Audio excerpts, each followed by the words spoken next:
Sir इधर देखो आप दो पीछे आ जाओ यार, पीछे आ जाओ यार, और पीछे आ जाओ, मजा नहीं आ रहा फोटो में यार।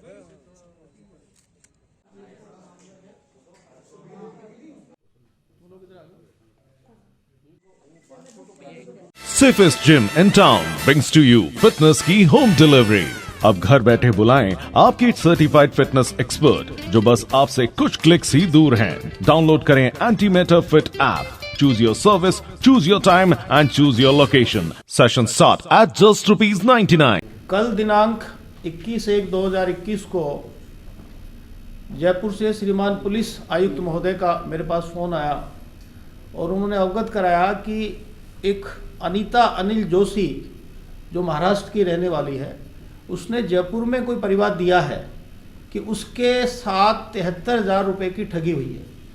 उसको किसी व्यक्ति ने फ़ोन पर सस्ता लोन दिलाने के नाम पर आवेदन करवाया और आवेदन के साथ प्रोसेसिंग फ़ीस के नाम पर करीब 73,000 रुपये मेरे से ठग लिए। बाद में उससे संपर्क किया गया तो उसने अपने फ़ोन स्विच ऑफ कर लिए। इस तरह का परिवाद जयपुर में उसने दिया क्योंकि उसने अपने आप को जयपुर में ही अपनी कंपनी का ऑफिस बताया था, जहां उसकी जांच की जा रही थी। उसकी एक जांच टीम कल उन्होंने अजमेर में भिजवाई थी। जब उन्होंने उसकी जांच की तो ये पाया गया कि जिस फ़ोन से उन्होंने कॉल किया उसको परिवादी को, उसकी लोकेशन अजमेर में है और अग्रिम कार्रवाई करने के निर्देश दिए। उनके निर्देश की पालना में जयपुर से आई टीम जो सत्यपाल सिंह सीआई के नेतृत्व में आई थी, टीम के साथ हमारे लोकल सिविल लाइन क्षेत्र के एसएचओ थानाधिकारी अरविंद सिंह तथा सीओ नॉर्थ डॉक्टर प्रियंका के नेतृत्व में सिविल लाइन थाने की टीम उनके साथ भेजी गई और सिविल लाइन थाना क्षेत्र में एक बिल्डिंग है जिसका नाम है बिल्डिंग का पेनोरमा कोचिंग सेंटर के नाम से बिल्डिंग है।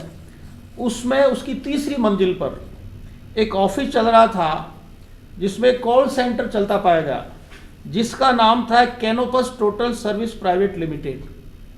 और उसमें करीब 25-30 लड़के लड़कियां अलग अलग कॉलिंग बॉक्स बना करके और फ़ोन करते हुए पाए गए, मोबाइल से फ़ोन करते हुए पाए गए। और वहाँ एक शख्स मिला जो संचालक था उसका, जिसका नाम था सावर सिंह रावत पुत्र श्री रायमल सिंह रावत निवासी भवानी खेड़ा पुलिस थाना नसीराबाद सदर का रहने वाला व्यक्ति उस कॉल सेंटर को चलाता हुआ पाया गया। उस कॉल सेंटर को, यद्यपि उसने जो Canopus total service private limited के नाम से एक फर्म, एक कंपनी बना रखी थी, वो यूट्यूब, वो डिजिटल मार्केटिंग की एक वेबसाइट डेवलपमेंट कंपनी थी। उस कंपनी की आड़ में उसने 2 फर्जी कंपनी, जो फर्जी लोन दिलाने की फाइनेंस कंपनी बना रखी थी, जिनका नाम था ग्लोबल बिजनेस सर्विसेज व Republic business solution finance company. ये 2 फर्जी फाइनेंस कंपनियां उसने बना रखी थी। इन फाइनेंस कंपनियों के नाम से लोन दिलाने का झांसा देने के लिए उसने टीनेजर्स, करीब 18 से 20 साल के लड़कियां विशेष रूप से और लड़के अपने कॉल सेंटर पर रखे हुए थे, जो अबोध थे, स्टूडेंट थे और उन्होंने एक साइड जॉब के लिए उसकी एक सैलरी लेते थे। उनसे वो फ़ोन करवाता, उनको अलग अलग फ़ोन नंबर उपलब्ध करवाए जाते थे। यानी 32 आदमियों को 32 अलग अलग फ़ोन उपलब्ध करवाता। उनको प्रतिदिन एक करीब 150 लोगों की मोबाइल लिस्ट और उनके मोबाइल नंबर उनको उपलब्ध कराता, प्रत्येक लड़के लड़की को, और उनसे फ़ोन करवाता और अपनी कंपनी के नाम से छोटे छोटे लोन देने के लिए प्रस्ताव दिलवाता।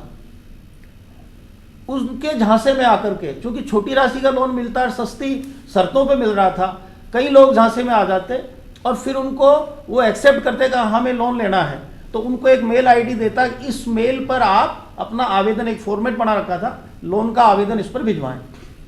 वो लोन का आवेदन उस मेल आईडी पे भेज देते।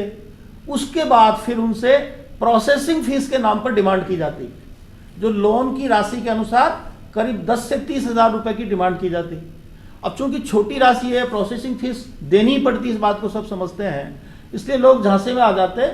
और जो वो खाता नंबर बताता, इन्हीं दोनों कंपनियों के खाते में, जो करीब 3-4 बैंकों में उसके खाते खुले हुए थे, अलग अलग व्यक्ति को अलग अलग खाता नंबर बताता, उसमें फिर वो प्रोसेसिंग फीस जमा करवाता। प्रोसेसिंग जमा कराने के बाद जब आवेदक उसके लिए इंक्वायरी करता कि मेरे लोन का क्या हुआ, तो उसके बाद करीब 3 दिन 5 दिन अपने फ़ोन को स्विच ऑफ कर देता उस नंबर से। उसके बाद व्यक्ति परेशान होकर फ़ोन करना बंद कर देता और इस तरह से ये राशि हड़प लेता था। तो ये 2 कंपनियों की आड़ में इसने पिछले करीब 6 माह में करीब 60-70 लाख रुपए की ठगी की है विभिन्न लोगों के साथ में, जिसके लिए गहनता से अनुसंधान किया जा रहा है। कल इसको पूछताछ के बाद गिरफ्तार किया गया और इसके कब्जे से, जो कॉल सेंटर से हमने 2 computer system, 39 mobile phone, 13 ATM card जो आपके सामने है, 5 पैन कार्ड, विभिन्न बैंकों की चेक बुक्स, वाईफाई डोंगल, ये वाईफाई डोंगल का प्रयोग करता था, इंटरनेट कनेक्शन नहीं था इसके पास, और करीब हजारों मोबाइल धारकों के mobile number, calling registers, company की फर्जी सील तथा अन्य प्रकार के दस्तावेज तथा खुद के यूज के लिए एक लग्जरी कार MG गोस्टर ये जब्त की है। और इसके अलावा इसके कहाँ कहाँ बैंक खाते हैं, इसका साथ देने वाले और कौन कौन हैं, और जो बच्चे इसने सैलरी पे रखे हुए थे उनका क्या रोल है, क्या अपराध में शामिल है या अबोध है, उनको जानकारी नहीं थी। इन सभी बातों पे गहनता से तफ्तीश की जा रही है। मज़ेदार बात यह है कि प्रारंभिक पूछताछ में यह सामने आया है कि इसने जो फ़ोन कराए इसके पास नंबर कहाँ से आए।